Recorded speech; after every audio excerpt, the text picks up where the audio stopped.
The views that are expressed on What's on Edigga's Mind are that of the show's host and does not necessarily reflect the views of BS3 TV Network. Viewer discretion is advised.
Yes.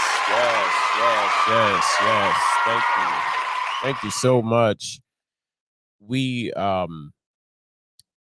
it is with a sad heart that I announce. I'm just going to get it out the way now. That I announce that this is my last show. Yeah. This will be my last show.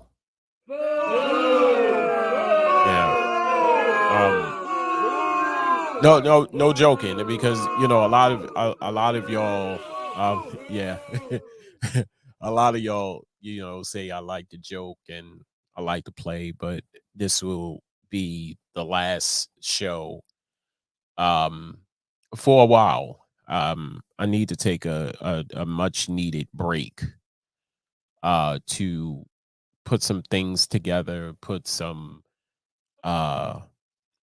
quality time back into my family. And who knows? I may be back, I may not be back, but for the time being, um, you know, I need to sort some stuff out. So in the time being, you could have been anywhere in the world, but you're here with me. I appreciate that. Right, you could be anywhere in the world, but you're right here with me on my last show. This is, like I said, this is the last show of What's on Edigga's Mind. I want to first and foremost say thank you, as I always do. My fashion. Shout out to Mr. Ben. Now, let me just share some stuff, if I can. Mr. Ben Sutterliff. If I said your name wrong, last name wrong, I apologize. But for all these, for over the past 2 years, 3 years that I've been on this network BS3, notice I never said your last name. I need to say that I never said your last name because I didn't want to butcher your last name. So that's why I always say shout out to Mr. Ben, because I can butcher some names. But let me just share something with you guys. And I said this time and time again, that at one point when I started into media, social media, when I started into media, online, social media, whatever you want to call it, I expected to meet, or I expected the people that I know to be in the front row, right there. I expected them to be front and center, ready, willing, waiting for me to go live or do a show, or show some type of support. And it's crazy, people, because it didn't even happen like that. Some of my closest friends, Um, okay, something dropped. What dropped? Okay, whatever it dropped. Oh, okay. Some of my closest friends, um, family members, they didn't even know that I did a podcast. They didn't even know that I had a radio station. They didn't even know that I did this. You see what I'm saying? But I need to say this, and I know I sound like a broken record when I say this because I say it a lot. Your most support is going to come from people you do not know.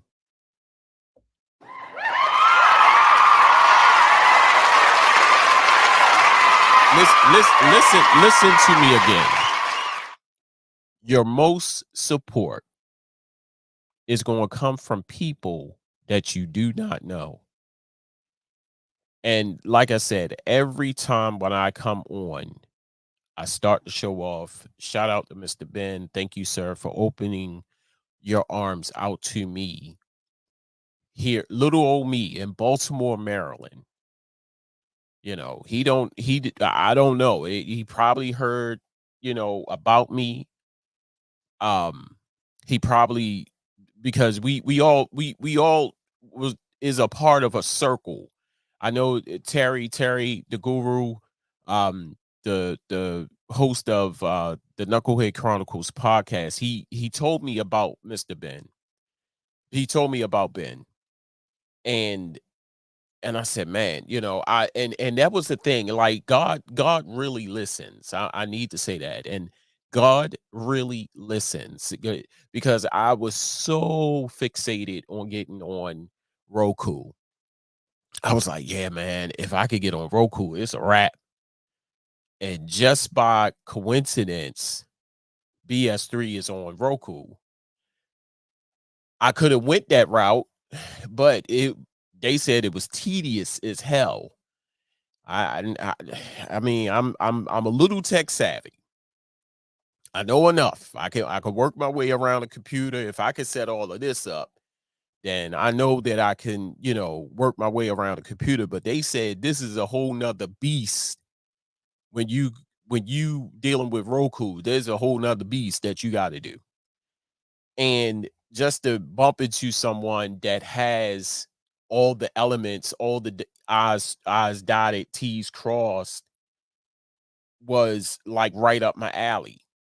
And I said I was going to reach out to Mr. Ben and say, hey, got a little old show. What's on these niggas' mind over here? Whoo.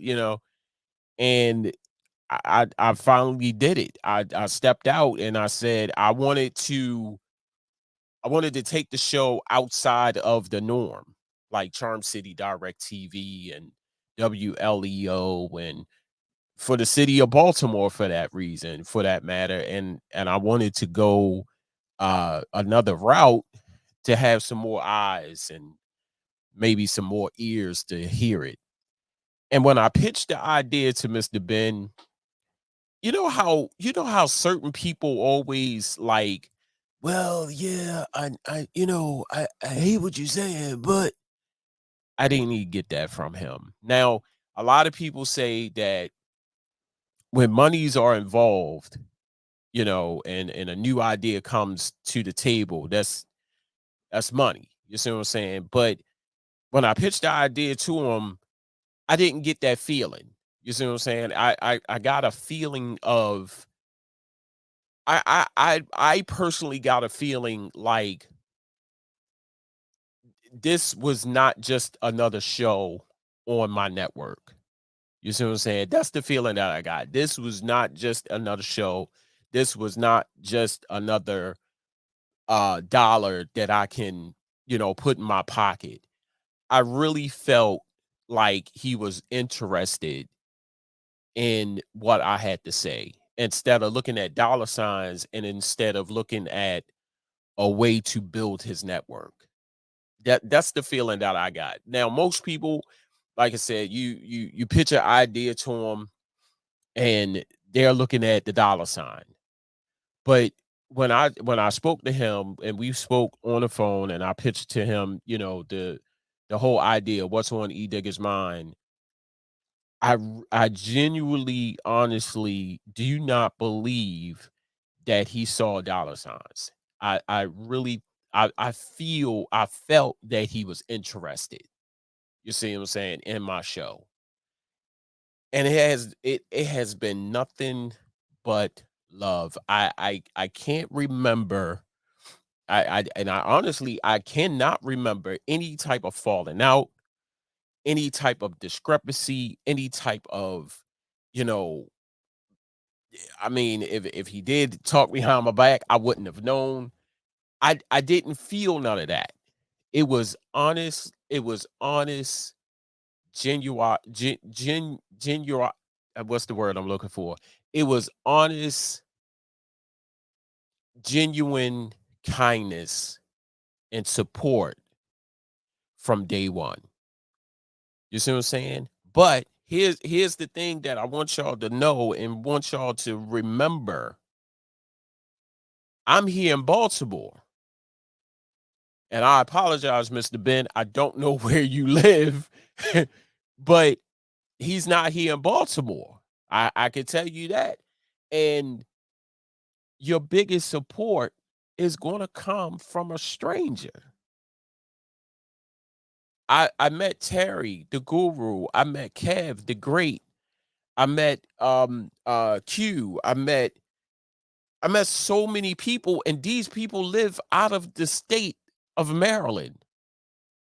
They don't live here in the city. And they showed the biggest. Now, I'm not knocking none of my friends. You know who you are. You support, but I'm talking about people who do not know you from a can of paint.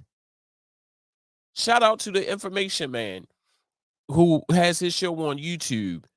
Every time when I hit that record button or when I go live, this man is right there on YouTube and he is like, "Hey E, what's up, bro? How you doing?" He's watching. I can't even get my closest friends to watch. I can't even get my relatives to watch. This man do not know me from a can of paint, and he's watching. You know how that makes you feel when other people watch you? It baffles me. It really does. It baffles me how the world works. You see what I'm saying? How you think that one thing is going to play out tremendously and it don't. And then on the opposite side, the people who do not know you support you the hardest. A lot of people were saying turn your attention towards those people. And I tried. I did. But it always brought me back home. It always brought me back to, asking my friends and family and things of that nature. And to the point that I said, you know what? I don't even care no more.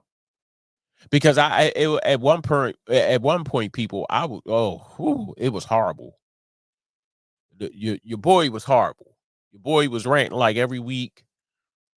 I was begging people, yes, begging.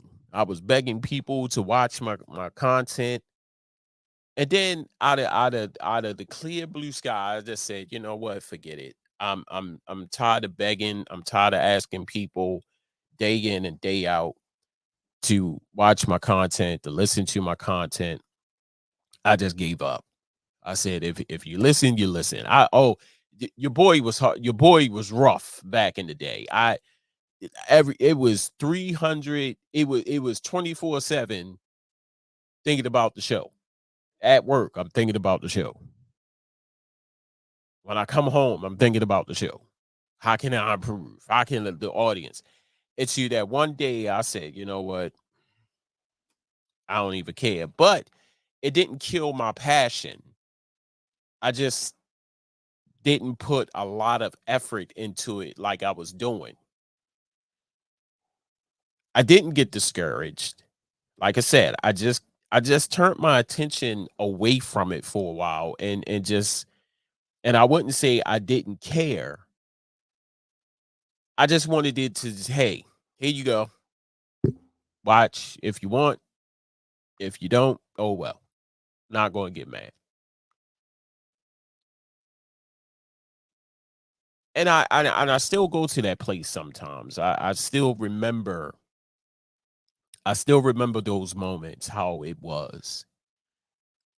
I'm glad that I stepped out. I'm glad that I pretty much stepped away from it. Don't get me wrong, this thing, people, it's like riding a bike.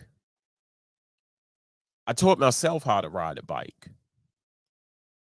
And once you know how to ride a bike, it's in you. You will never forget how to ride a bike unless, unfortunately, God forbid, something happens where you forget, that cause you to forget. But if you don't, you know how to ride a bike. I taught myself how to ride a bike right down in my basement, right downstairs in my basement. I would go. My father, my father bought me a bike, and for the life of me, I don't know where he got this bike from, but the tires were made of, I wouldn't say rubber. I want to say tar because they didn't have an inner tube in them. I don't remember blowing them up.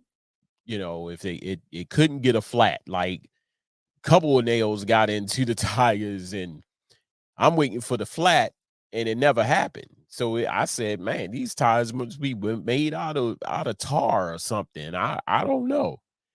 And I would go downstairs every single day after school, and we had a long basement.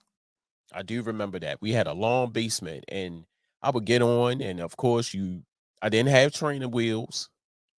I would get on and kick and go. Just kick and go. Turn around, kick and go. And then I remember, okay, let's step it up a notch. I was kicking and going for about 3 days. And then I noticed the pedals. I noticed the pedals on the bike. And I said, well, let me put a foot on a pedal and then kick. And while I'm kicking, I can push one of these pedals to make the back wheel go. And that was like using my brain capacity to the fullest. You see what I'm saying? And then a couple of days going past that, I'm kicking and going and put my feet on the pedal and making the pedal go. I said, well, let me try getting on the bike with one foot on the pedal, the other foot on the other pedal, and turning this thing. And it happened like that. And the next thing I know, within a month to a couple of weeks, I'm riding a bike. I am actually in my basement riding a bike. So you ready for the road now? You ready for the street? So I asked my brother, because where I used to live, it was this huge lot, real big lot. No cars, no people. It was just a huge lot. And I asked my brother, I said, hey, why don't we take this outside and see if I can, ride around? And we took the whole tar tired bike, and it was blue. It was blue and white. And I took it outside, and it was over after that. It was over. But I couldn't keep the bike because the seat used to make my butt hurt.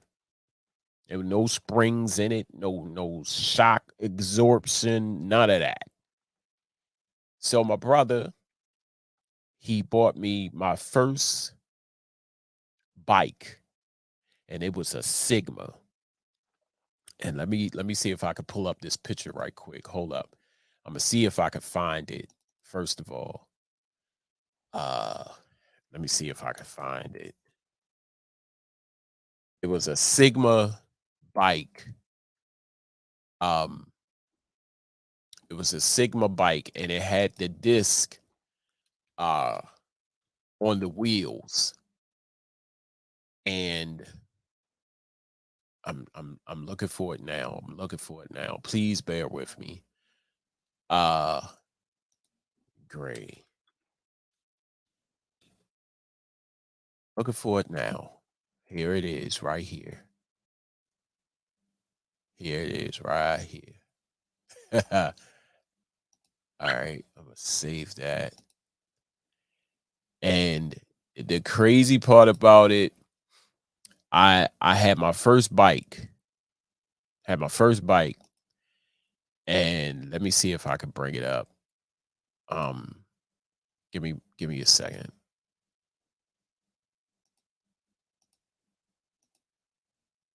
All right. And I had my first bike. My brother bought me my first bike, and you couldn't tell me nothing because that's the bikes was in style. That was the style back then. And let me see if I can take this. Come on, come on. Let me see if I can take this and come on. All right, there we go. All right. So this was my first bike, people, and it was a Sigma. And you see the disc, you see the white disc on the tires. That was in. That was in style. And the bike was gray and white. It had Sigma on it.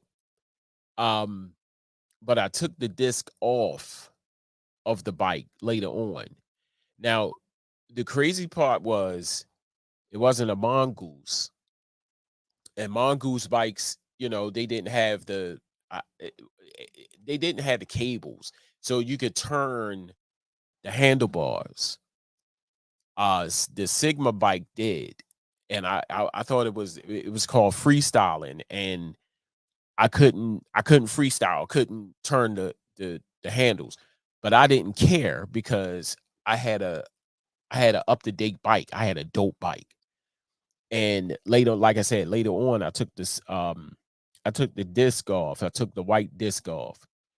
Uh and hold up, these right here. I don't know if y'all can see the cursor or anything. But I took those off, and I just had a regular bike. You couldn't tell me nothing, people. Couldn't tell me nothing.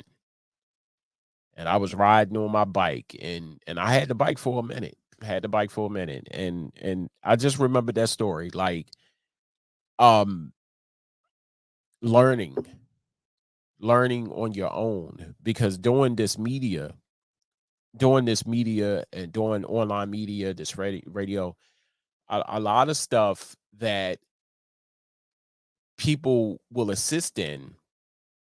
I didn't have that luxury. I had to learn everything on my own. I do everything on my own. I produce the show. I host the show. I promote the show. You see what I'm saying? Where you have other people who have producers, they got promoters, they got co-hosts and things of that nature. But it being a one man show, that's what had to happen. I had to learn everything on my own. The lighting, the camera, the computer, my soundboard, the microphone, the right equipment to use to put together this show. And that's a lot of people don't know that. They don't understand that. It takes a lot. It takes a lot. So my hats off to everybody that's in media, who either what you're doing, radio, TV, whatever you're doing, my hats off to you. But getting back to my show, um, like I said, I think it was time. And and in respect to Mr. Ben, I reached out to him and I told him, I said, "Hey, I'm gonna take a break. Um, I might be back, might not, depending on how long of a break I need." And he said, "It's fine. We all need a break. We all need that time away. Some shows do, seasons and things of that nature." And he said, "If you want to come back," and this is the part that right here, because again, like I said, most people most people won't willingly open up their whole their their their entity, their business to other people. He said, "When you ready, let me know." He said, "When you're ready, let me know." You know, a lot of people won't say that. Well, yeah. I mean, the only thing he did say was, "I can't guarantee you the Sunday spot because if somebody come in and they want to," and I said, "That's fine. That's fine. But to know that you are in good standing with people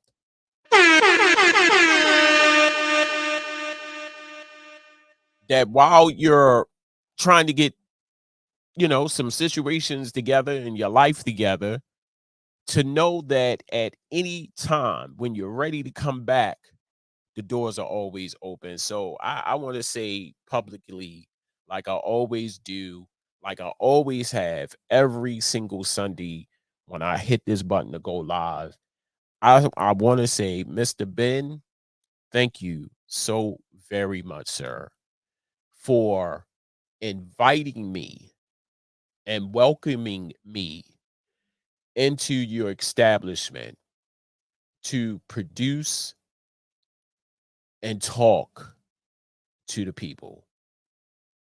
I sincerely, from the bottom of my heart, am grateful and I thank you from the bottom of my heart, sir. And, you know, people like that, man, they go a long way. They go a long, long way. And I couldn't been no grateful than what I am right now to know that there are people hundreds, thousands of miles away who love and support me like they was right here in Baltimore, you know. This is my last show, but I'll still be around. I'll still drop in from time to time to say, "Hey, how y'all doing?" And I just want I will leave y'all with this. This is a short video, if you will.